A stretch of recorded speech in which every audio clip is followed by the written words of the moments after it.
আল্লাহর নবী বলেন, কিয়ামতের দিন মানুষকে যখন পুনরুত্থিত করা হবে, সকলে বস্ত্রহীন বিবস্ত্র অবস্থায় উঠবে। আয়েশা সিদ্দিকা রাদিয়াল্লাহু তাআলা আনহা বলেন, ইয়া রাসূলুল্লাহ, মানুষেরা যে বিবস্ত্র অবস্থায় উঠবে, একজন কি আরেকজনের দিকে তাকাবে না? মানুষেরা কি লজ্জা পাবে না? একজন আরেকজনের দিকে তাকাবে না?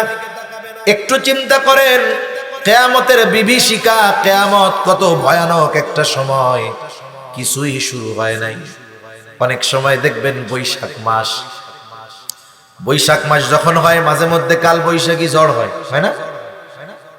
আকাশ পরিষ্কার, কোনো মেঘ নাই, হঠাৎ করে 10 মিনিটের ভিতরে গোটা আকাশ কালো মেঘে মেঘাচ্ছন্ন হয়ে যায়। ভর দুপুরে এতটা মেঘ, এতটা অন্ধকার, কেমন যেন আমাবস্যার ঘুটঘুটে কালো অন্ধকার। ঝড়ও হইতেছে না, বৃষ্টিও হইতেছে না, শুধু আবহাওয়ার এতটুকু পরিবর্তন। বলেন তো, এই পরিবর্তনটা যখন আমাদের পরিলক্ষিত হয়, অন্তরের মধ্যে ভীতি সঞ্চার হয় কি হয় না? আবহাওয়ার পরিবর্তনে অন্তরের মধ্যে ভয়ের সৃষ্টি হয়। কিয়ামতের দিন এমন এক থমথমে ভাব বিরাজ করবে যে মানুষেরা উঠেই আতঙ্কগ্রস্ত, ভীত সন্ত্রস্ত থাকবে। এত ভীত থাকবে, বিবস্ত্র অবস্থায় উঠানো হবে, কিন্তু কেউ কারো দিকে তাকাবে না। নবীজি তাই বলে, আয়েশা, মানুষ এতটা চিন্তিত, ভীত থাকবে যে কেউ আরেকজনের দিকে তাকানোর বিষয়টা চিন্তাও করবে না। শুধু তাই না, যার কবরে আযাব ছিল, সে তো মনে করতেছিল জাহান্নাম। আমার সময় কম, নাইলে কবরের আযাব গুলাও কিছু শুনাইতাম যে কেমন আযাব হবে। যার কবরে আযাব ছিল, হাসরের ময়দানে কিছুই হয় নাই, শুধু উঠছে, উইঠা আবহাওয়া দেখছে, এতটা বিভীষিকাময় তার কাছে মনে হবে, সে মনে করবে কবরে আমি ঘুমাইয়াছিলাম। কবরে কেমনে ছিলাম? ঘুমাইছিলাম। আল্লাহ তাআলা সূরা ইয়াসিনের মধ্যে বলেন, ওয়ানুফিখা ফিস সূরি ফাইযা হুম মিনাল আজদাসি ইলা রাব্বিহিম ইয়ানসিলুন। এখানে দ্বিতীয়বার সিংহায় ফুৎকার উদ্দেশ্য। আল্লাহ তাআলা বলেন, ওয়ানুফিখা ফিস সূর ফাইযা হুম মিনাল আজদাসি ইলা রাব্বিহিম ইয়ানসিলুন। দ্বিতীয়বার সিংহায় ফুৎকারের পরে প্রত্যেককে তার কবর থেকে উঠায়া দেওয়া হবে, পুনরুজ্জীবিত করা হবে। ইলা রাব্বিহিম ইয়ানসিলুন, প্রত্যেকে তাদের রবের দিকে ছুটতে থাকবে। এই বিভীষিকাময় অবস্থা দেখে যাদের কবরে আযাব ছিল, তারা বলবে, ক্বালু ইয়া ওয়াইলানা মান বা'আসানা মিন মারকাদিনা হাযা মা ওয়া'আদার রাহমানু ওয়া সাদাকাল মুরসালুন। আল্লাহ তাআলা জানায়া দেন, ওই মানুষেরা বলবে, ইয়া ওয়াইলানা মান বা'আসানা মিন মারকাদিনা, হায় দুর্ভোগ, কে আমাদেরকে আমাদের অবস্থান স্থল থেকে জাগায়া দিল? বলেন তো, মানুষ যদি ঘুমায় তাইলে জাগানো যায়? ওরা মনে করবে আমরা ঘুমাইছিলাম, কে আমাদেরকে ঘুম থেকে জাগায়া দিল? অথচ ছিল আযাবের মধ্যে। কিন্তু কিয়ামতের অবস্থা দেখা কবরের আযাবের কথা তো ভুলবেই, মনে হবে কবরে আরামে তারা ঘুমায়াছিল। কুলির রূহু মিন আমরি রাব্বি ওয়া মা উতীতুম মিনাল ইলমি ইল্লা কলিলা। আল্লাহ রাব্বুল আলামিন বলেন, তারা আপনাকে জিজ্ঞাসা করে, আপনার কাছে জানতে চায় রূহ কি জিনিস। আপনি বলেন, কুলির রূহু মিন আমরি রাব্বি, রূহ হলো আমার রবের আদেশ, আমার রবের নির্দেশ।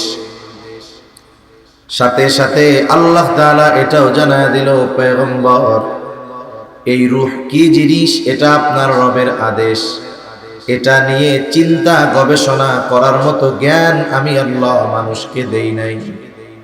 এই জন্যই আল্লাহ তাআলা এরপর সাথে সাথেই বলেন, ওয়া মা উতীতুম মিনাল ইলমি ইল্লা কলিলা। আল্লাহ তাআলা বলেন, তোমাদেরকে অতি সামান্য জ্ঞান দেওয়া হয়েছে। আমাদেরকে আল্লাহ কি জ্ঞান দিয়েছেন বলেন? অতি সামান্য, অতি সামান্য জ্ঞান। কত সামান্য! আসলে কথা একটা আসলে এর পাশে আর একটা চলে আসে। একবার চিন্তা করি যে বাদ দিয়ে দেই, আর একবার চিন্তা করি বলারও দরকার আছে যে আমাদের জ্ঞানের পরিধি কত বড় একটু জানি। সূরাতুল কাহাফের মধ্যে মূসা আলাইহিস সালাম আর খিজির আলাইহিস সালামের একটা সফরের ঘটনা আছে, শিক্ষা সফর। আপনাদের এলাকা থেকে ছাত্ররা, বিভিন্ন যুবকেরা মাঝে মধ্যে শিক্ষা সফরে যায় নাকি? এই সব হলো কুশিক্ষার সফর। কিসের সফর বলেন? কুশিক্ষার সফর। এখানে কোনো সুশিক্ষা নাই। ওখানে যা হয় তা সব জায়গা বলাও যায়। শিক্ষা সফর হলো আপনি ওমরার সফরে গেছেন, হজের সফরে গেছেন, শিক্ষা সফর। এই যে ফেব্রুয়ারির 2, 3, 4 বিশ্ব ইজতেমা যাবেন, সফরে বের হবেন, ওইগুলো হলো শিক্ষা সফর। আর জাগতিক অধিকাংশ যে শিক্ষা সফরের নামে যায় এগুলা হলো কুশিক্ষার সফর, গোনার সফর, পাপের সফর। তা সফর শুরু হয়েছে কি দিয়া? দুইজনে সমুদ্র পাড়ি দেওয়ার জন্য একটা নৌকার মধ্যে উঠছে। নৌকার মধ্যে সমুদ্র পাড়ি দিবে, দুইজন উঠছে। হঠাৎ একটা দৃশ্যের দিকে দুইজনেরই নজর গেল। যারা সমুদ্র পথে সফর করেছেন, নদী পথে সফর করেছেন, তারা দেখে থাকবেন সমুদ্রের মধ্যে বিভিন্ন রকমের পাখি উড়ে, গাংচিল উড়ে, পাখি উড়ে। কিছু কিছু পাখি আছে যখন ওই পাখির পানি তৃষ্ণা পায়, সে উড়ন্ত অবস্থায় তার ঠোঁট পানির সাথে লাগায়া পানি পান করে। খিজির আলাইহিস সালাম মূসা আলাইহিস সালামকে ওই দৃশ্য দেখাইলেন। এরপরে খিজির আলাইহিস সালাম মূসা আলাইহিস সালামকে বলতেছে, ভাই মূসা, আল্লাহ তাআলার জ্ঞান যদি হয় এই সমগ্র সমুদ্র পরিমাণ, আল্লাহ তাআলার জ্ঞান যদি হয় এই সমুদ্রের সমগ্র পানির সমপরিমাণ, এই জ্ঞানের তুলনায় গোটা সৃষ্টি জগতের জ্ঞান হলো ওই পাখির ঠোঁটে যতটুকু পানি লেগে আছে তার চাইতেও অনেক কম। কথা বুঝেন নাই মনে হয়? বুঝতে পারছেন? তাইলে এই কথা শুনে সুবহানাল্লাহ মুখ দিয়ে বাইর হবে না তো বোবা মানুষের? জোরে বলেন সুবহানাল্লাহ। আল্লাহর জ্ঞান যদি হয় সমুদ্র পরিমাণ, গোটা সৃষ্টি জগতের জ্ঞান হইল পাখির ঠোঁটে লেগে থাকা এক ফোঁটা পানির পরিমাণ। এই জ্ঞান গোটা সৃষ্টি জগতের মধ্যে আল্লাহ বন্টন করে দিছে, তাই দুনিয়ার মানুষের ঠেলায় অস্থির। তাহলে আল্লাহ তাআলা বললেন, রূহ হলো আপনার রবের আদেশ প্রত্যাদেশ। আমার রব যেমন চিরন্তন, রবের আদেশ নিষেধ আদেশ এগুলোও চিরন্তন, রবের কথাও চিরন্তন, কালামও চিরন্তন।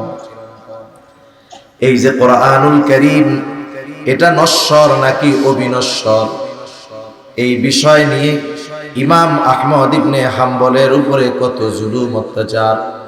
তিনি বলেছেন, আমার রব যেমন চিরন্তন, রবের আদেশ, রবের কথা, এই কোরআনও তেমন চিরন্তন। যেহেতু আমার রব চিরন্তন, রূহ হইল আমার রবের আদেশ, এই রূহটাও আল্লাহ তাআলা করেছেন চিরন্তন। রূহের কোনো ধ্বংস হবে না, শুধু রূহ স্থান পরিবর্তন করে। আল্লাহ সুবহানাহু ওয়া তাআলা হযরত আদম আলাইহিস সালাতু ওয়াস সালামের পৃষ্ঠদেশ থেকে কিয়ামত পর্যন্ত যত মানুষ আসবে, দুনিয়ায় যত মানুষ আছে, অতীতে যত মানুষ এসেছে, সব মানুষের রূহ আল্লাহ তাআলা একত্রে বাহির করেছেন। সব রূহগুলোকে একত্রে রেখেছেন যেই স্থানে, সেই স্থানের নাম হলো আলমে রূহ। তাহলে আমাদের রূহ প্রথমে যেই স্থানে ছিল সেটার নাম হলো রূহের জগৎ। এরপরে আল্লাহ রাব্বুল আলামিন মা বাবার মাধ্যমে মায়ের রেহেমের ভিতরে একেবারে সামান্য এক ফোঁটা শুক্র কীট থেকে আল্লাহ তাআলা আমাকে আপনাকে একটা স্ট্রাকচার, একটা দেহ দিলেন। উল্লেখ করার মতো কিছুই আমার আপনার ছিল না। আল্লাহ তাআলা কোরআনুল কারীমের মধ্যে বলেন, হাল আতা আলাল ইনসানি হিনুম মিনাদ-দাহরি লাম ইয়াকুন শাইআম মাযকুরা। প্রত্যেকটা মানুষ কি এমন কিছু কাল অতিক্রম করে নাই যে তার উল্লেখ করার মতো কোনো কিছুই ছিল না। এরপরে মায়ের রেহেমের ভিতরে একটা সময় আল্লাহ তাআলা রক্তপিণ্ডে সেটাকে পরিণত করলেন। এরপরে আবার প্রসেসিং করে আল্লাহ তাআলা একটা মাংসপিণ্ডে মায়ের পেটের ভিতরে ওই এক ফোঁটা শুক্র কীটকে আল্লাহ তাআলা একটা মাংস টুকরায় তৈরি করলেন। 120 দিনের প্রসেস শেষ। এইবার আল্লাহ তাআলার নির্দেশে ফিরিস্তা মায়ের পেটের ভিতরে আইসা হাজির। ওই মরা মৃত মাংস পিণ্ডের মধ্যে আল্লাহ তাআলার আদেশে ফিরিস্তা যখন রূহ ফুঁকে দিল, মায়ের পেটের ভিতরে মরা ওই মাংসের টুকরাটা জিন্দা হয়ে গেল। এই দেহটা প্রথমে মৃত ছিল। এই দেহটা প্রথমে কি ছিল? এজন্য আল্লাহ তাআলা কোরআনুল কারীমে সূরা মুলকের মধ্যে বলেন, আল্লাযী খালাকাল মাউতা ওয়াল হায়াতা লিয়াবলুয়াকুম আইয়ুকুম আহসানু আমালা। আল্লাহ তাআলা বলেন তিনি আল্লাহ আল্লাযী খালাকাল মাউতা ওয়াল হায়াত, যিনি মৃত্যু এবং জীবন সৃষ্টি করছেন। এই দেহ আগে মৃত ছিল, জীবিত হয়েছে কেন? রূহ দেওয়ার কারণে। কথা বুঝতেছেন তো? রূহ দেওয়ার কারণে। এই দেহের সাথে রূহ কতদিন থাকবে, কতক্ষণ থাকবে, আল্লাহ সুবহানাহু ওয়া তাআলা সব কিছু নির্ধারিত করে ফেরেশতাকে পাঠিয়ে দিয়েছেন। এই যে রূহের সাথে এই দেহের একটা সংযোগ হয়ে গেল, ওই সময় আমাদের রূহের কিছু দিনের অবস্থান ছিল আলমে বতন। মায়ের পেটের মধ্যে ছিল রূহ, ওই ছোট্ট একটা দেহের মধ্যে। এরপরে নির্ধারিত মেয়াদকাল শেষে আল্লাহ তাআলা মায়ের রেহেম থেকে, গর্ভ থেকে আমাদের দুনিয়ায় পাঠাইলেন। এখন এই দেহের মধ্যে রূহটা আছে, রূহের অবস্থান হলো আলমে দুনিয়ায়। কারণ এখন আছি আমরা দুনিয়ায়, রূহের জগৎ থেকে মায়ের পেটে আলমে বতনে, আলমে বতন থেকে এখন আছে আলমে দুনিয়ায়। আমাদের দেহের মধ্যে আছে। একটা নির্ধারিত সময় আসবে, আল্লাহ তাআলার নির্দেশ, এইবার এই রূহ আমার আপনার দেহের সাথে আর থাকবে না। আল্লাহ তাআলা আমাদের প্রত্যেকের হায়াতকে লিমিট নির্ধারিত করে দিয়েছেন।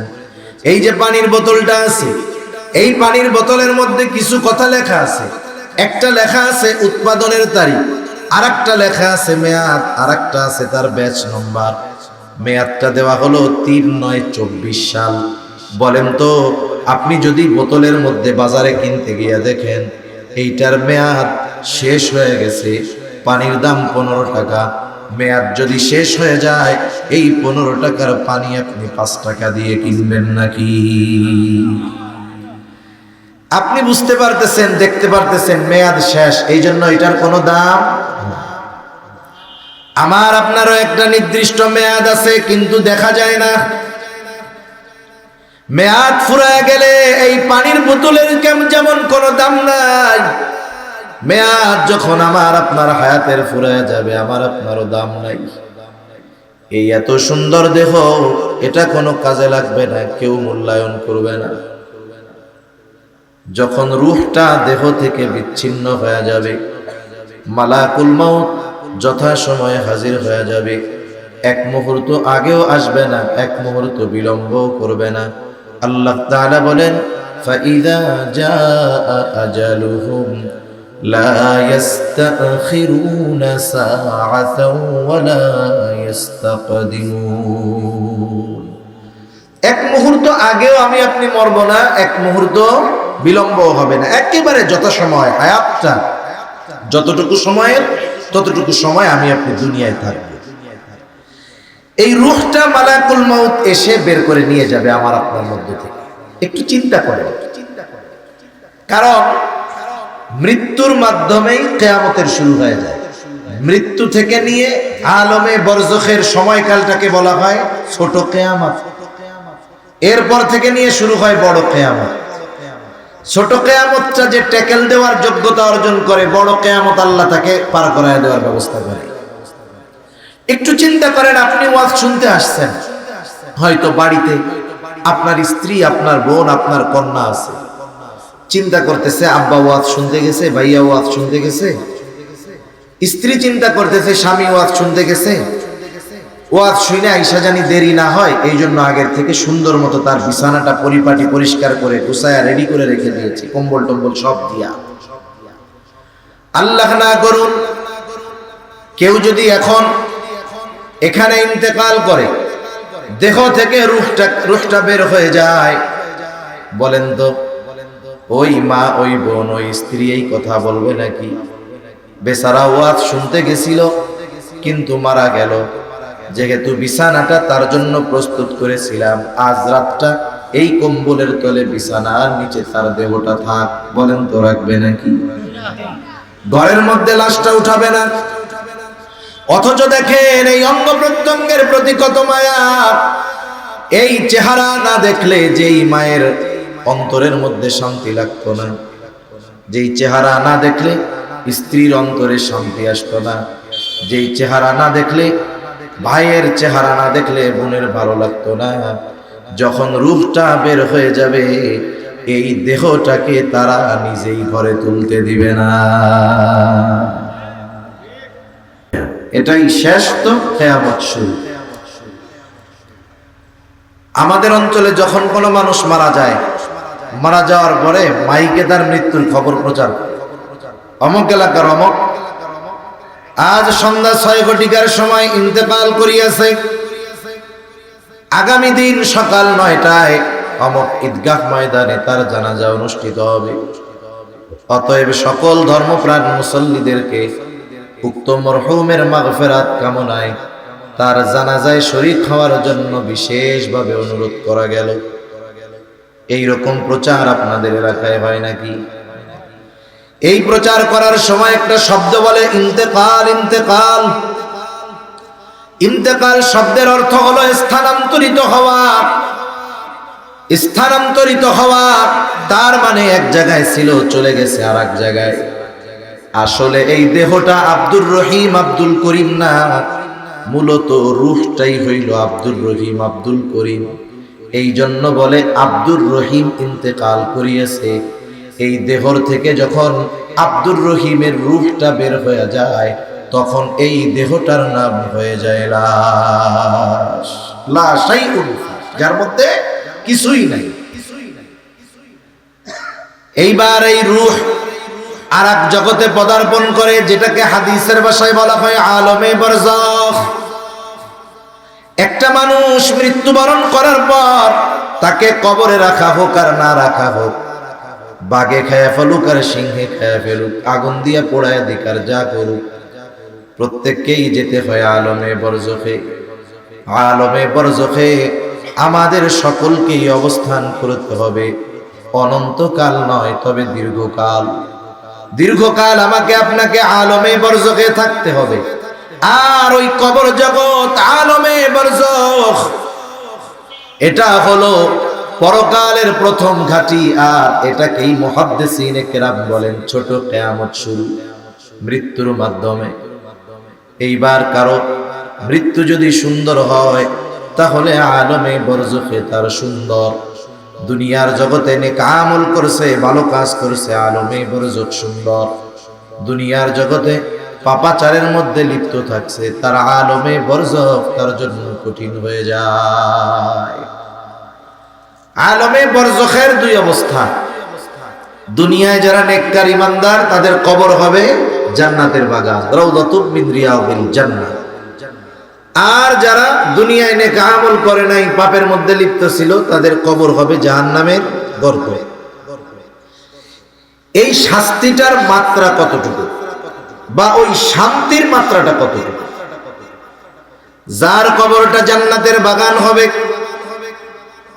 সে মনে করবে এটাই মনে হয় জান্নাত। ফেরেশতারা তাকে জানাবে, না না, এটা জান্নাত নয়, বরং জান্নাতের নেয়ামতের তুলনায় এটা কোনো কিছুই না। বরং তোমার জন্য এর চাইতে কল্পনাতীত নিয়ামত আল্লাহ তাআলা তৈরি করে রাখছে, যেটা কিয়ামতের পরে তোমাকে দেওয়া হবে, পুনরুত্থানের পরে তোমাকে দেওয়া হবে। বলেন তো, আপনার কাছে একটা আছে ভালো জিনিস, আপনি যদি তার চাইতে অগণিত গুণ বেশি ভালো জিনিসের খবর পান, তাইলে এই ছোট ভালো জিনিস চাইবেন নাকি বড়টা চাইবেন? এইবার ওই কবরের বাসিন্দা বলবে, আল্লাহ, যথা দ্রুত সম্ভব আপনি কিয়ামত কায়েম করেন, আমি আমার আসল ঠিকানায় যাইতে চাই। আর যার কবরটা জাহান্নামের বাগান হয়ে যাবে, ও মনে করবে এটাই মনে হয় জাহান্নাম, কারণ এর চাইতে যন্ত্রণাদায়ক শাস্তি, কষ্টকর আর কোনো কিছুই হতে পারে না। এইবার ফেরেশতারা তাকে জানাবে, না না, এটা জাহান্নাম নয়, বরং জাহান্নামের শাস্তি এর চাইতে কল্পনাতীত কঠোর এবং কঠিন এবং কষ্টের। এই কথা শুনে ওই কবর যার জাহান্নামের গর্ত, সে এতটা ভীত সন্ত্রস্ত হয়ে যাবে, সে আল্লাহর কাছে বলতে থাকবে, আল্লাহ, কিয়ামত যেন কখনোই কায়েম না হয়। একটা বিপদে আমি আপনি আছি, বিপদ তো এমনি কষ্টের, কিন্তু সামনে যায় মনে করতেছি এই বিপদ আর থাকবে না। কিন্তু বিশ্বস্ত একজন আমারে বলল, ভাই, আপনি যেই বিপদে আছেন, সামনের বিপদের তুলনায় আপনি জান্নাতে আছেন। তখন বলেন তো, আমি কি ওই সামনের বিপদ কামনা করব, নাকি ছোট বিপদ নিয়েই কোনো জায়গাটাই থাক? শাস্তির তীব্রতা এত মনে করবে জাহান্নাম, কিন্তু জাহান্নামের শাস্তির কথা শুনে মনে করবে, হায় রে, এটাই ভালো। এভাবে চলতে থাকবে দীর্ঘকাল। এক সময় সিংগায় ফুৎকারের মাধ্যমে মানুষের আলমে বরজখে অবস্থানের মেয়াদকাল শেষ হবে। আল্লাহ তাআলা কোরআনুল কারীমের মধ্যে বলেন, ওয়ানুফিখা ফিস-সূরি ফাসা'iকা মান ফিস-সামাওয়াতি ওয়া মান ফিল আরদ ইল্লা মান শাআল্লাহ সুম্মা নুফিখা ফীহি উখরা ফাইযা হুম কিয়ামুন ইয়ানজুরুন। আল্লাহ রাব্বুল আলামিন বলেন, প্রথমবার যখন সিংহায় ফুৎকার দেওয়া হবে, ফাসাহিকা মান ফিস সামাওয়াতি ওয়া মান ফিল আরদ, আসমান এবং জমিনের মাঝে যত প্রাণী আছে, যত প্রাণ আছে, সব ওই আওয়াজের তীব্রতায় অজ্ঞান হয়ে যাবে। ইল্লা মান শাআল্লাহ, তবে আল্লাহ তাআলা যা চান, যেগুলো চান সেগুলো ছাড়া। মুফাসসিরিনে কেরাম বলেন, ওই আওয়াজে প্রথমে সব মানুষেরা অজ্ঞান হবে, এরপরে তাদের মৃত্যু ঘটবে। এই মৃত্যুর মাধ্যমে দুনিয়ার জগতে মানব জাতির অবস্থানের মেয়াদকাল শেষ হবে। সর্বশেষ যেই লোকটা দুনিয়া থেকে ইন্তেকাল করবে, তাকেও কম পক্ষে 40,000 বছর আলমে বরজখে থাকতে হবে। প্রথম সিংহায় ফুৎকারের মাধ্যমে মানব জাতির এই দুনিয়ার অবস্থানের মেয়াদকাল শেষ। আল্লাহ তাআলা বলেন, সুম্মা নুফিখা ফীহি উখরা ফাইদা হুম কিয়ামুন ইয়ানজুরুন, অতঃপর পুনরায় আবার সিংহায় ফুৎকার দেওয়া হবে। এই সুম্মা অতঃপরের মধ্যে পার হবে কমপক্ষে 40,000 বছর। কত বছর জোরে বলেন? 40,000 বছর পার হয়ে যাবে। আল্লাহ তাআলা বলেন, সুম্মা নুফিখা ফীহি উখরা ফাইদা হুম কিয়ামুন ইয়ানজুরুন, অতঃপর যখন সিংহায় ফুৎকার দেওয়া হবে, প্রত্যেকের অবস্থান স্থল থেকে উঠে দাঁড়ায়া যাবে। ফাইদা হুম কিয়ামুন ইয়ানজুরুন, শুধু দাঁড়াবে তা নয়, ডানে বামে শুধু তাকায়া দেখতে থাকবে, কি হচ্ছে এইগুলো, কি হচ্ছে এগুলো। ওইটা কি বলবে? আল্লাহ তাআলা সূরা জিলজালের মধ্যে বলেন, ইযা জুলজিলাতিল আরদু জিলজালাহা ওয়া আখরাজাতিল আরদু আথকালাহা ওয়া ক্বালাল ইনসানু মা লাহা, যখন পৃথিবী প্রচন্ড রূপে কম্পন হবে, জমিন তার মধ্যে থাকা ভারী বস্তুগুলো উদ্গীরণ করে দেবে।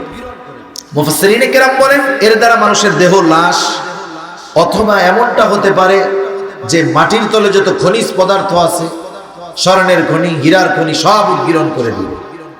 মানুষেরা যখন তাকায় দেখবে কি বলবে? ওয়াকালাল ইনসানু মা লাহা, মানুষ বলবে আরে এগুলো কি হইতেছে? চিন্তা করবে দুনিয়ায় এই সম্পদের জন্যই তো দিন ছাড়ছিলাম, সম্পদের জন্যই কাড়াকাড়ি মারামারি করছিলাম, হায় রে এগুলো কি হচ্ছে? অবস্থা কি হবে মানুষের? রাসূলুল্লাহ সাল্লাল্লাহু আলাইহি ওয়াসাল্লাম জানায় দেন অবস্থা বড় করুন। আল্লাহর নবী বলেন কিয়ামতের দিন মানুষকে যখন পুনরুত্থিত করা হবে সকলে বস্ত্রহীন বিবস্ত্র অবস্থায় উঠবে। আয়েশা সিদ্দিকা রাদিয়াল্লাহু তাআলা আনহা বলেন ইয়া রাসূলুল্লাহ, মানুষেরা যে বিবস্ত্র অবস্থায় উঠবে একজন কি আরেকজনের দিকে তাকাবে না? মানুষেরা কি লজ্জা পাবে না? একজন আরেকজনের দিকে তাকাবে না? একটু চিন্তা করেন কিয়ামতের বিভীষিকা, কিয়ামত কত ভয়ানক একটা সময়, কিছুই শুরু হয় নাই। অনেক সময় দেখবেন বৈশাখ মাস যখন হয় মাঝে মধ্যে কাল বৈশাখী ঝড় হয় না? আকাশ পরিষ্কার, কোনো মেঘ নাই, হঠাৎ করে 10 মিনিটের ভিতরে গোটা আকাশ কালো মেঘে মেঘাচ্ছন্ন হয়ে যায়। ভর দুপুরে এতটা মেঘ, এতটা অন্ধকার, কেমন যেন আমাবস্যার গুটগুটে কালো অন্ধকার। ঝড়ও হইতেছে না, বৃষ্টিও হইতেছে না, শুধু আবহাওয়ার এতটুকু পরিবর্তন। বলেন তো এই পরিবর্তনটা যখন আমাদের পরিলক্ষিত হয় অন্তরের মধ্যে ভীতি সঞ্চার হয় কি হয় না? আবহাওয়ার পরিবর্তনে অন্তরের মধ্যে ভয়ের সৃষ্টি হয়। কিয়ামতের দিন এমন এক থমথমে ভাব বিরাজ করবে যে মানুষেরা উঠেই আতঙ্কগ্রস্ত, ভীত সন্ত্রস্ত থাকবে। এত ভীত থাকবে, বিবস্ত্র অবস্থায় উঠানো হবে কিন্তু কেউ কারো দিকে তাকাবে না। নবীজি তাই বলে আয়েশা, মানুষ এতটা চিন্তিত ভীত থাকবে যে কেউ আরেকজনের দিকে তাকানোর বিষয়টা চিন্তাও করবে না। শুধু তাই না, যার কবরে আযাব ছিল আযাব, সে তো মনে করতেছিল জাহান্নাম। আমার সময় কম, নাইলে কবরের আযাব গুলাও কিছু শুনাইতাম যে কেমন আযাব হবে। যার কবরে আযাব ছিল হাসরের ময়দানে কিছুই হয় নাই, শুধু উঠছে, উইটা আবহাওয়া দেখছে, এতটা বিভীষিকাময় তার কাছে মনে হবে, সে মনে করবে কবরে আমি ঘুমাইয়াছিলাম। কবরে কেমনে ছিলাম? ঘুমাইছিলাম। আল্লাহ তাআলা সূরা ইয়াসিনের মধ্যে বলেন ওয়ানুফিখা ফিস-সূরি ফাইযা হুম মিনাল আজদাসি ইলা রাব্বিহিম ইয়ানসিলুন। এখানে দ্বিতীয়বার সিংহায় ফুৎকার উদ্দেশ্য। আল্লাহ তাআলা বলেন ওয়ানুফিখা ফিস-সূর ফাইযা হুম মিনাল আজদাসি ইলা রাব্বিহিম ইয়ানসিলুন। দ্বিতীয়বার সিংহায় ফুৎকারের পরে প্রত্যেককে তার কবর থেকে উঠায়া দেওয়া হবে, পুনরুজ্জীবিত করা হবে। ইলা রাব্বিহিম ইয়ানসিলুন, প্রত্যেকে তাদের রবের দিকে ছুটতে থাকবে। এই বিভীষিকাময় অবস্থা দেখে যাদের কবরে আযাব ছিল তারা বলবে ক্বালু ইয়া ওয়াইলানা মান বা'আসানা মিন মারকাদিনা হাযা মা ওয়া'আদার রাহমানু ওয়া সাদাকাল মুরসালুন। আল্লাহ তাআলা জানায় দেন ওই মানুষেরা বলবে ইয়া ওয়াইলানা মান বা'আসানা মিন মারকাদিনা, হায় দুর্ভোগ, কে আমাদেরকে আমাদের অবস্থান স্থল থেকে জাগায়া দিল? বলেন তো মানুষ যদি ঘুমায় তাইলে জাগানো যায়? ওরা মনে করবে আমরা ঘুমাইছিলাম, কে আমাদেরকে ঘুম থেকে জাগায়া দিল? অথচ ছিল আযাবের মধ্যে, কিন্তু কিয়ামতের অবস্থা দেখা কবরের আযাবের কথা তো ভুলবেই, মনে হবে কবরে আরামে তারা ঘুমায়াছিল। মানুষ যখন বড় বিপদে পড়ে তখন ছোট বিপদ মনে হয় আরামেই ছিলাম, ঠিক না? এইবার মুমিনরা অথবা ফেরেশতারা তাদের এই কথার জবাবে বলবে হাদা মা ওয়া'আদার রহমান, এটাই হলো দয়াময় রহমানের সেই প্রতিশ্রুত দিবস, দয়াময়ের সেই প্রতিশ্রুত দিবস, যেই দিবসের সত্যায়ন রাসূলগণ করেছেন। ওয়া সাদাকাল মুরসালুন, রাসূলগণ যেই দিবসের সত্যায়ন করেছে এই দিবসের এক নাম হলো ইয়াউমুল কিয়ামা। এই দিবসের এক নাম হলো ইয়াউমুল হাসর, কারণ হাসর একত্রিতকরণ দিবস। ওই দিন পৃথিবীর শুরু থেকে নিয়ে শেষ পর্যন্ত যত মানুষ এসেছে তাদের সকলকে একত্রিত করা হবে। ওই দিবসের এক নাম হলো ইয়াউমুল জাযা, প্রতিদান দিবস। কারণ মানুষের পূর্ণ প্রতিদান আল্লাহ তাআলা কিয়ামতের দিন দিবে। দুনিয়ায় একটা মানুষ যত ভালো কাজ করুক না কেন, আল্লাহ তাআলা ওই ভালো কাজের পূর্ণ প্রতিদান দুনিয়ায় দেন না। একটা মানুষ দুনিয়ায় যত মন্দ কাজ করুক না কেন, আল্লাহ তাআলা তার ওই মন্দ কাজের পূর্ণ প্রতিদান দুনিয়ায় দেন না। ভালো কাজের পূর্ণ প্রতিদান, মন্দ কাজের পূর্ণ প্রতিদান আল্লাহ তাআলা দিবেন ওই কিয়ামতের দিন। ওই দিনটার আরেক নাম হলো ইয়াউমুল জাযা, অর্থাৎ প্রতিদান দিবস। যদি আল্লাহ কিয়ামত কায়েম না করত, তাইলে মুমিনদের উপরে বেইনসাফি করা হইত। মুমিনদের উপরে বেইনসাফি করা হইত। আল্লাহ তো বেইনসাফি করেন না। এজন্য কিয়ামত কায়েম কইরা দুনিয়ায় মুমিনের ভালো কাজের প্রতিদান দিবে। কিয়ামত কায়েম করে মৃত্যুর মাধ্যমে কিয়ামতের দিকে আমাদের নিয়ে ওই কিয়ামতের দিন আল্লাহ তাআলা দুনিয়ায় যারা মন্দ কাজ করেছে, বেঈমান, তাদের কর্মের পূর্ণ প্রতিদান আল্লাহ তাআলা দিবেন। এজন্য আল্লাহ তাআলা জানায় দেন, কুল্লু নাফসিন যায়িকাতুল মাউত, প্রত্যেকটা মানুষকে মৃত্যুর স্বাদ আস্বাদন করতেই হবে। কেন মৃত্যু? আল্লাহ তাআলা বলেন, মৃত্যুর মাধ্যমে তোমাদেরকে আমি একত্রিত করব, কিয়ামতের দিন সবাইকে জমা করব। ও আল্লাহ, কেন জমা করবেন?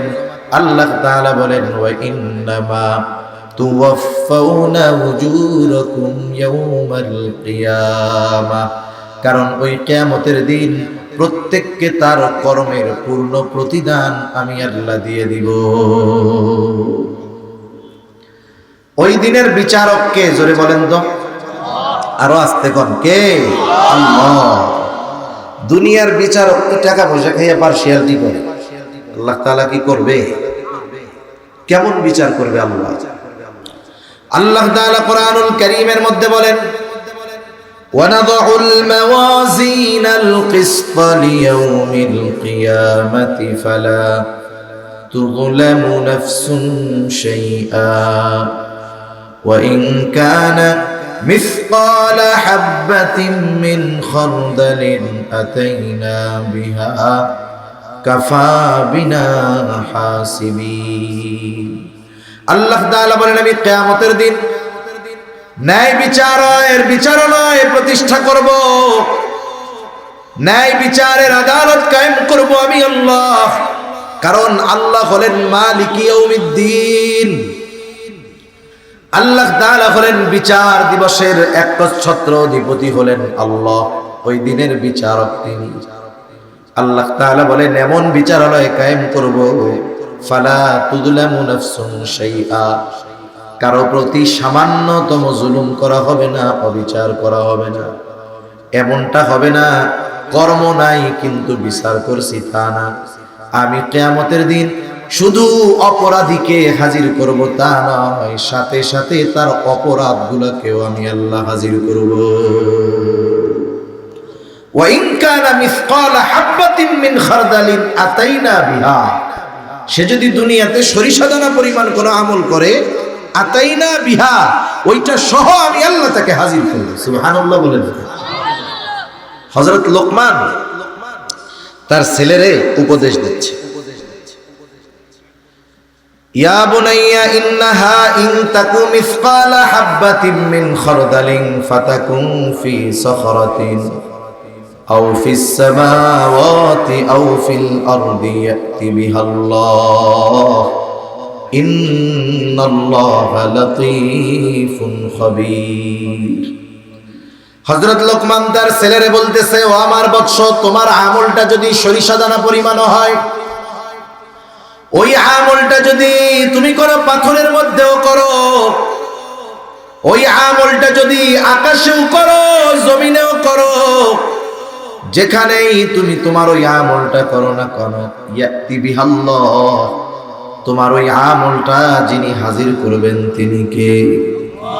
এই আয়াতের তাফসীরে হযরত আনাস রাদিয়াল্লাহু তাআলা আনহু থেকে একটা হাদিস আছে, নবীজি বলেন, কেউ যদি এমন পাথরের মধ্যে আমল করে, কেমন পাথর? বলে যেই পাথরের দরজাও নাই, জানালাও নাই, প্রবেশ করারও জায়গা নাই, বের হওয়ারও জায়গা নাই। বলেন তো এমন পাথরের মধ্যে যাওয়া কি সম্ভব? মুখ দিয়া কর, যাওয়া সম্ভব না। এই অসম্ভবকে কেউ যদি সম্ভব করে, আর ওই পাথরের মধ্যে গিয়ে যদি কোনো আমল করে, একেবারে সরিষা দানা পরিমাণ, নবীজি বলেন ওই আমলটাও আল্লাহ হাজির তো করবেন, যে করছেন তারে সহ হাজির করবে। সুবহানাল্লাহ। আল্লাহ রাব্বুল আলামিন বলেন, আমি ওই আমল সহ আমেলকেও হাজির করব। শুধু তাই না, হাজির করব তা নয়, আমি আল্লাহ তার কর্মের হিসাব নিব। এত মানুষের হিসাব আল্লাহ তাআলা কেমনে নিবে? আল্লাহ তাআলা বলেন, চিন্তা কইরো না, কাফা বিনা হাসিবিন, এই সব মানুষের হিসাব নেওয়ার জন্য আমি আল্লাহ যথেষ্ট। কিয়ামতের দিন কয়েকটা সময় মানুষ সবচাইতে চিন্তিত থাকবে, ভীত থাকবে। এর মধ্যে একটা সময় হলো যখন ঘোষণা হবে এখন সকলের আমলের আমলনামা সকলের কাছে দিয়ে দেওয়া হবে, ফাইল পৌঁছায়া যাবে। আমি দুনিয়ায় কি আমল করছি, আমার আমলের A to Z আমাকে জানানো হবে, আর আমলনামা দেখা আমি বুঝতে পারবো যে আমার প্রতিদান আজকে কি হবে। পরীক্ষার খাতা যখন দেয়, এখন তো খাতা দেয় না, শুধু মার্ক জানায় দেয়। আগে যখন পরীক্ষার খাতা, স্কুলে আগে খাতাটাই দিয়ে দিত। এখন স্যার খাতা দেওয়ার পরে স্যারের কি বলার দরকার ছিল, তুমি ফেল, তুমি পাস, বলার দরকার ছিল নাকি? ছিল না তো। খাতা দেখেই বুঝতে পারছে যে আমি 2টা ঘোড়ার ডিম পেয়েছি। ঘোড়ার ডিম বাস্তবে নাই, কিন্তু খাতার মধ্যে পাওয়া যেত। আমি পাস করছি না ফেল করছি, প্রত্যেকে নিজের খাতা দেখে বুঝতে পারতো না। আল্লাহ তাআলা ওই দিন আমার আপনার আমলনামা আমার আপনার কাছে পৌঁছায়া দিবেন। আমলনামা কিন্তু এখন লেখা চলতেছে, লেখা। ফেরেশতারা আমার আপনার সাথে আছে, আমার আপনার কর্মগুলো ফাইল আকারে তারা তৈরি করতেছে। ওই ফাইল দেওয়া হবে কিয়ামতের দিন। এই আমলনামা দেওয়ার ঘোষণা যখন দেওয়া হবে, সকলেই ভীত সন্ত্রস্ত থাকবে, সর্বোচ্চ চিন্তায় চিন্তিত থাকবে। কারণ সকলেই জানে যদি ডান হাতে আমলনামা পাই কামিয়াব, আর যদি বাম হাতে আমলনামা আসে তাহলে সব কিছু শেষ। এইবার আল্লাহ তাআলা আমলনামাগুলো ছেড়ে দিবে। প্রত্যেকের আমলনামা যথাযথভাবে তার কাছে গিয়ে উপস্থিত হবে। আমারটা আপনার কাছে, আপনারটা আমার কাছে আসবে, বিষয়টা এমন নয়। একদল মানুষ ডান হাতে আমলনামা পাবে, তাকে সামনে দিয়ে ডান হাতে আমলনামা দেওয়া হবে। ডান হাতে আমলনামা যে পাবে সে কতটা আনন্দিত হবে আল্লাহ তাআলা বলেন, ওয়া আম্মা মান উতিয়া কিতাবাহু বিয়ামিনি ফায়াকুলু হাউম ইকরাউ কিতাবিয়া ইন্নী যানানতু আন্নী মুলাকিন হিসাবিয়া। ডান হাতে যে আমলনামা পাবে, আমলনামা পেয়ে সে অন্যান্য মানুষদেরকে বলবে, হা উমকরউ কিতাবিয়া, এই তো আমার কিতাব, এই তো আমার আমলনামা, তোমরা পড়ো আমার কিতাব, পড়ো আমার আমলনামা। সে ডান হাতে আমলনামা পাবার কারণটাও বইলা দিবে। সে বলবে, ইন্নী যানানতু আন্নী মুলাকিন হিসাবিয়া। সে বলবে, আমি এই ব্যাপারে দৃঢ় ঈমান রাখতাম, ধারণা রাখতাম যে আমাকে আমার কর্মের হিসাবের জন্য আল্লাহর সাথে মুলাকাত করতে হবে। ওই বিশ্বাস ছিল তার দুনিয়ায়, যে আমি দুনিয়ায় যেই কর্ম করতেছি, দুনিয়ার মানুষের চোখ ফাঁকি দেওয়া যাইতে পারে, কিন্তু এই কর্মের হিসাবের জন্য আল্লাহর সামনে আমাকে দাঁড়াতে হবে। মনে রাখবেন, দুনিয়ায় এই ভয় যার মধ্যে নাই, তার কিয়ামত পর্যন্ত যদি হায়াত পায় তার পরিবর্তন সম্ভব না। সেজন্য কিয়ামতে যে আমার হিসাব আল্লাহর সামনে দিতে হবে, এই বিশ্বাস আমাদের অন্তরের মধ্যে যথাযথভাবে গেঁথে রাখতে হবে।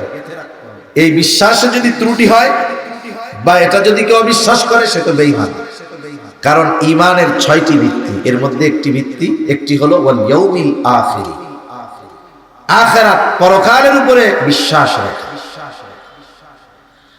আবার একদল বাম হাতে আমলনামা পাবে, বাম হাতে যে আমলনামা পাবে তাকে আমলনামা সামনাসামনি দেওয়া হবে না, বাম হাতটা বুকের মধ্যে দিয়ে চিরে পেছন দিকে নেওয়া হবে, এরপরে তাকে বাম হাতে আমলনামা দেওয়া হবে। আমলনামা পাবার পর সে বলবে ওয়া আম্মা মান উতিয়া কিতাবাহু বিশিমালি ফায়াকুলু ইয়া লাইতানি লাম উতা কিতাবিয়া ওয়া লাম আদরি মা হিসাবিয়া ইয়া লাইতাহা কানাতিল কাদিয়া মা আগনা আন্নি মালিয়া হালাকা আন্নি সুলতানিয়া খুযূহু ফাগুল্লুহু সুম্মাল জাহিমা সাল্লু সুম্মা ফি সিলসিলাতিন যারউহা সাবউনা যিরাআন ফাসলুকু। বাম হাতে আমলনামা পায়া সে বলবে ইয়া লাইতানি লাম উতা কিতাবিয়া, হায় দুর্ভোগ, আমি যদি এই আমলনামা না পাইতাম, ইয়া লাইতানি লাম উতা কিতাবিয়া, আমি যদি এই কিতাব না পাইতাম কতই না ভালো হতো। শুধু তাই না, আমলনামা যখন সকলের হাতে পৌঁছায়া যাবে, আমলনামা যেই ভাষাতেই লেখা হোক না কেন, ওই মানুষটা দুনিয়ায় মূর্খ হোক না কেন, প্রত্যেককে তারা আমলনামা পড়বার যোগ্যতা যিনি দান করবেন তিনি কে? আমলনামা হাতে পৌঁছায় যাবার পরে আল্লাহ তাআলা বলবেন ইকরা কিতাবাক কাফা বিনাফসিকাল ইয়াওমা আলাইকা হাসিবা, তুমি পড়ো তোমার কিতাব, তুমি পড়ো তোমার আমলনামা, তোমার নিজের হিসাবের জন্য তুমি নিজেই যথেষ্ট। পরীক্ষার সময়, রেজাল্ট দেওয়ার সময় খাতা হাতে দিয়া স্যার যেমন বলতো প্রত্যেকের খাতা দেখো কি লেখছো, যে পাশ করছে সে আনন্দিত হয়, আর যে ফেল করছে সে ব্যথিত হয়, লজ্জিত হয়, আফসোস করে বলে আহারে এই জায়গায় কেন যে ভুলে মাইনাস দিছিলাম, প্লাস দিলেই তো অঙ্কটা হয়ে যাইত। ওই বাম হাতে আমলনামা পাওয়া লোকটা বলবে ইয়া লাইতানি লাম উতা কিতাবিয়া, হায় দুর্ভোগ, আমি যদি এই কিতাবটা না পাইতাম। ও তো পড়তে পারবে, পড়া আফসোসের সাথে বলবে মালি হাদাল কিতাব লা ইউগাদিরু সগীরাতান ওয়ালা কাবীরাতান ইল্লা আহসাহা। কেমন আজীব কিতাব, যে ছোট বড় একটা বিষয় বাদ যায় না, যেটা আমার মনে নাই ওইটাও আল্লাহ তাআলা লিখে রাখতেছে, কিয়ামতের দিন দেখা যাবে কি করছিলাম আমি। এইবার ওই বাম হাতে আমলনামা পাওয়া লোকটা বলবে আমি যদি এই কিতাব না পাইতাম কতই না ভালো হতো, ওয়ালাম আদরি মা হিসাবিয়া, আমি যদি আমার এই হিসাবটা না জানতাম কতই না ভালো হতো, ইয়া লাইতাহা কানাতিল কাদিয়া, হায় রে আমার যদি ওই প্রথম মৃত্যুটাই চূড়ান্ত মৃত্যু হইতো কতই না ভালো হইতো, আমি যদি ওই সময় নিঃশেষ হয়ে যাইতাম কতই না ভালো হইতো। শুধু তাই না, আল্লাহ তাআলা হাসরের ময়দানে কিয়ামতের দিন শুধু যে মানুষের বিচার আচার করবে তা নয়, দুনিয়ায় যদি কোনো সবল প্রাণী দুর্বল প্রাণীর উপরে জুলুম করে আল্লাহ তাআলা সেই দিন সেই প্রতিশোধ নেওয়া দিবে। হাসরের দিন ওই দুর্বল প্রাণীটা সবল প্রাণীর উপর প্রতিশোধ নিবে। যখন বিচার আচার হয়ে যাবে, এই সমস্ত চতুষ্পদ জানোয়ারে আল্লাহ তাআলা তাদেরকে বলবেন মাটি হয়ে যাও, এইবার সব প্রাণী মাটি হয়ে যাবে। কাফেররা যখন এই দৃশ্য দেখবে আফসোস করে বলবে ওয়ায়াকুলুল কাফিরু ইয়া লাইতানি কুনতু তুরাবা, হায় দুর্ভোগ, আমরাও যদি এদের মতো মাটি হয়ে যাইতাম কতই না ভালো হতো। বলেন তো ওই কিয়ামতের দিন মানুষ বিভিন্ন বিষয়ে আফসোস করবে ঠিক, কিন্তু ওই দিন কারো কিছু করার থাকবে নাকি? কিছুই করার থাকবে না। এজন্য ওই কঠিন বিভীষিকাময় কিয়ামতের ময়দানে যেন আমাদেরকে ধরা পড়ে যেতে না হয়, এজন্য এই দুনিয়ায় প্রস্তুতি গ্রহণ করার দরকার আছে না নাই? আছে। মনে রাখবেন, ডান হাতে আমলনামা যদি পাওয়া যায় তাহলে তো পাস।